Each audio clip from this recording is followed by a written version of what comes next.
সাফ অনূর্ধ্ব-19 ফুটবলের সেমিফাইনালে নেপালকে পেল বাংলাদেশ। গ্রুপ পর্বের শেষ ম্যাচে ভারতের কাছে হেরেছে নেপাল।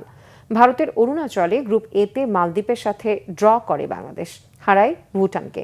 2 ম্যাচে 4 পয়েন্ট পায় গোলাম রব্বানী ছোটনের দল, নিশ্চিত করে সেমিফাইনাল। এই গ্রুপের শেষ ম্যাচে ভুটানকে হারিয়ে মালদ্বীপও অর্জন করে সমান 4 পয়েন্ট। তবে গোল পার্থক্যে গ্রুপ সেরা হয় বাংলাদেশ। শেষ চারে ফয়সালদের প্রতিপক্ষ কারা হবে তা ঝুলেছিল গ্রুপ পর্বের শেষ ম্যাচের উপরে। বি গ্রুপের এই ম্যাচে স্বাগতিক ভারত 4-0 গোলে জয় পায় নেপালের বিপক্ষে। 2 ম্যাচে 6 পয়েন্ট নিয়ে গ্রুপ চ্যাম্পিয়ন হয়ে সেমিফাইনালে ওঠে স্বাগতিকরা। নির্ধারণ হয়ে যায় সেমির লাইন আপ। বাংলাদেশের প্রতিপক্ষ হয় গ্রুপ বি রানার্স আপ হিমালয় কন্যা নেপাল। ভারতের বিপক্ষে লড়বে group A runners up Maldives. Golden jubilee স্টেডিয়ামে আগামী শুক্রবার হবে সেমিফাইনাল দুটি।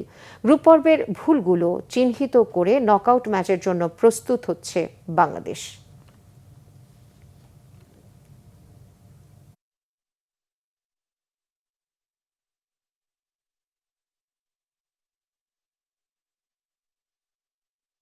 সামনে আমাদের সেমিফাইনাল ম্যাচ। আমরা এই সেমিফাইনাল ম্যাচ সামনে টার্গেট রেখে আমরা আজকে প্র্যাকটিস সেশন সাজিয়েছি। আমাদের লক্ষ্য আমরা ঠিক আছি। আমরা ইনশাল্লাহ চেষ্টা করব আগামী সেমিফাইনালে যে টিমই হোক না কেন আমরা তাদের সাথে ম্যাচ খেলে উইন করব ইনশাল্লাহ।